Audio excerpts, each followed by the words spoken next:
दोस्तों नमस्कार। मैं अपने YouTube channel Ajay Kumar Soni educational channel में आपका हार्दिक स्वागत एवं अभिनंदन करता हूं। आज ये वीडियो मैं उन विद्यार्थियों के लिए समर्पित करना चाह रहा हूं जो अभी तुरंत जो है 12वीं पास करके तैयार हुए हैं। उनके सामने सबसे बड़ी समस्या यह आ गई है कि हम 12वीं पास करने के बाद क्या करें। तो उन्हीं के मार्गदर्शन के लिए आज मैं ये वीडियो जो है बना रहा हूँ और बताने का प्रयास कर रहा हूँ कि उनको क्या करना चाहिए। तो दोस्तों, मैं समझता हूँ कि विद्यार्थियों की 3 प्रकार की श्रेणियाँ होती हैं। सबसे पहले श्रेणी में वे विद्यार्थी आते हैं जो रिच फैमिली के हैं, और एक दूसरा कैटेगरी जो आता है वो है मिडिल क्लास फैमिली को बिलॉन्ग करने वाले बच्चे, और तीसरे वे बच्चे आते हैं जो बहुत ही गरीब तबके के परिवार से बिलॉन्ग करते हैं। तो उन सब के लिए अलग-अलग व्यवस्थाएं हैं। जो रिच फैमिली को बिलॉन्ग करते हैं उन बच्चों को मेरा सलाह है कि वो अपने ड्रीम को पूरा करें, और जो मिडिल क्लास फैमिली के बच्चे हैं उनके लिए मेरी सलाह है कि वो ऐसे कोर्स करें जो ज़्यादा लेट लतीफ़ ना हो और जल्दी ही उनको एक रोज़गार उपलब्ध करा सके। और जो गरीब तबके के बच्चे हैं उनको मार्गदर्शन देते हुए मैं कहना चाहूँगा कि वो इस तरीके का कोर्स करें जो 6 महीने साल भर में कंप्लीट हो जाते हैं और उनको रोज़गार उपलब्ध कराने में मदद करते हैं। तो देखते हैं दोस्तों इसके बारे में क्या-क्या जो है डिग्री डिप्लोमा कोर्स कर सकते हैं। पहले देखते हैं दोस्तों इस संबंध में डिप्लोमा कोर्स क्या-क्या हो सकते हैं। डिप्लोमा के क्या-क्या व्यवस्थाएं हो सकती हैं। तो डिप्लोमा यहाँ पे मैंने 7 प्रकार की श्रेणियों में उन लोगों को बांटा है।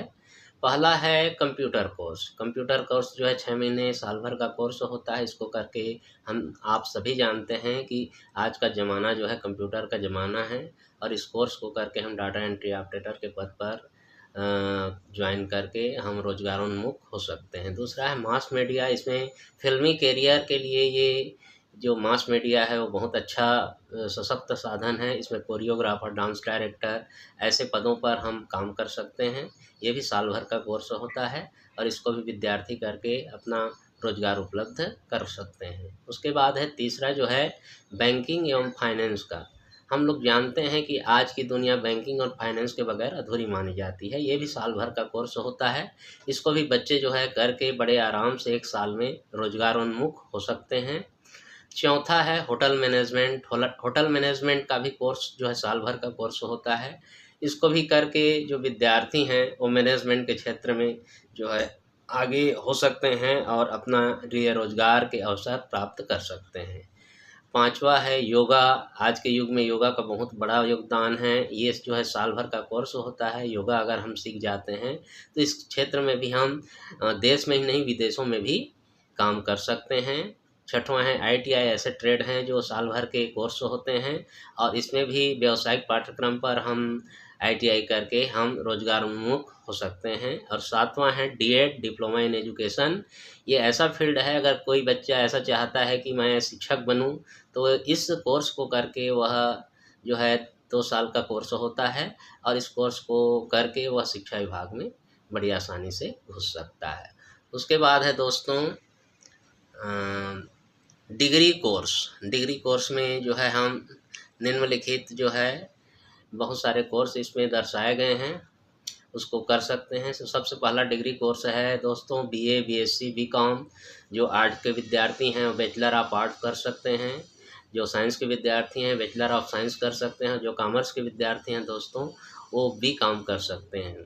तो इस तरीके से ये 3 वर्षीय पाठ्यक्रम होता है। इस पाठ्यक्रम को करके वह स्नातक डिग्री प्राप्त कर सकता है, और आजकल बहुत सारे एग्ज़ाम जो है स्नातक के आधार पर ही तय किए जाते हैं और रोजगार जो है इससे उपलब्ध हो सकता है। उसके बाद है BEd। अगर कोई शिक्षा के क्षेत्र में जो विद्यार्थी जाना चाहते हैं वो बैचलर ऑफ एजुकेशन करके ये 2 वर्षीय पाठ्यक्रम हैं, इसको करके वह शिक्षा के क्षेत्र में आगे बढ़ सकता है, रोजगार प्राप्त कर सकता है। उसके बाद है BA, BSc, BCom with BEd। ये 4 वर्षीय पाठ्यक्रम होता है विद्यार्थियों, और इसको करके आप सीधा स्नातक करके BEd करके आप सीधे शिक्षा विभाग में घुस सकते हैं UDT के पद पर, आप आसीन हो सकते हैं, रोजगार प्राप्त कर सकते हैं। उसके बाद है यूपीएससी।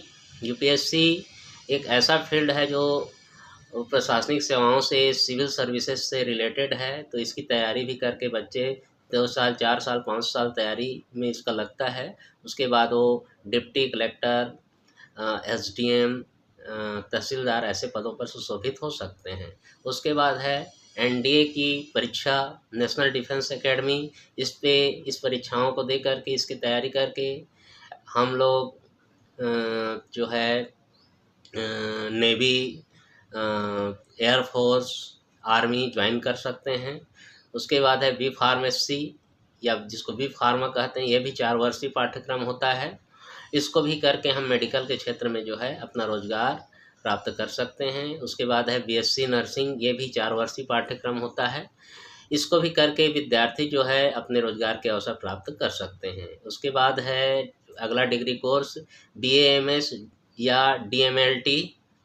इसको भी करके ये भी 4 वर्षीय पाठ्यक्रम होता है जो मेडिकल के क्षेत्र से संबंधित है। इसको भी अगर हम कर लेते हैं तो हम बेरोजगार जो है नहीं रह पाएंगे, बल्कि रोजगार की ओर अग्रसर हो जाएंगे। उसके बाद है अगला स्नातकोत्तर कोर्स जो है एलएलबी। जो बच्चे कानून में रुचि रखते हैं, वकील बनना चाहते हैं, लॉयर बनना चाहते हैं, वो बैचलर ऑफ लॉ करके एक वकील, सफल वकील बन सकते हैं और रोजगार प्राप्त कर सकते हैं। अगला जो कोर्स है दोस्तों, वो है सर्टिफिकेट कोर्स, जिसको करके विद्यार्थी अपना रोजगार उपलब्ध कर सकते हैं। उसमें एक पहला सर्टिफिकेट कोर्स है DCA, diploma in computer application. 1 वर्षीय या 6 महीने का कोर्स होता है। इसको करके भी हम जो है बहुत जल्दी रोजगार की ओर उन्मुख हो सकते हैं। उसके बाद है फैशन डिज़ाइन। कुछ बच्चे अगर जिनकी रुचि फैशन डिज़ाइनिंग के क्षेत्र में है, वो 1 वर्षीय पाठ्यक्रम है ये फैशन डिज़ाइनिंग का, और फैशन डिज़ाइनिंग के इस कोर्स को करके वो अपने स्वरोजगार की ओर जो है उन्मुख हो सकते हैं, रोजगार प्राप्त कर सकते हैं। उसके बाद है ग्राफिक डिज़ाइन। ग्राफिक डिज़ाइन का भी फील्ड जो है बहुत ही अहम भूमिका निभा रहा है आजकल। ग्राफिक डिज़ाइन उन तमाम क्षेत्रों में से उत्कृष्ट क्षेत्र है जो थोड़े समय के प्रशिक्षण के उपरांत हम अपना रोजगार खुद प्राप्त कर सकते हैं।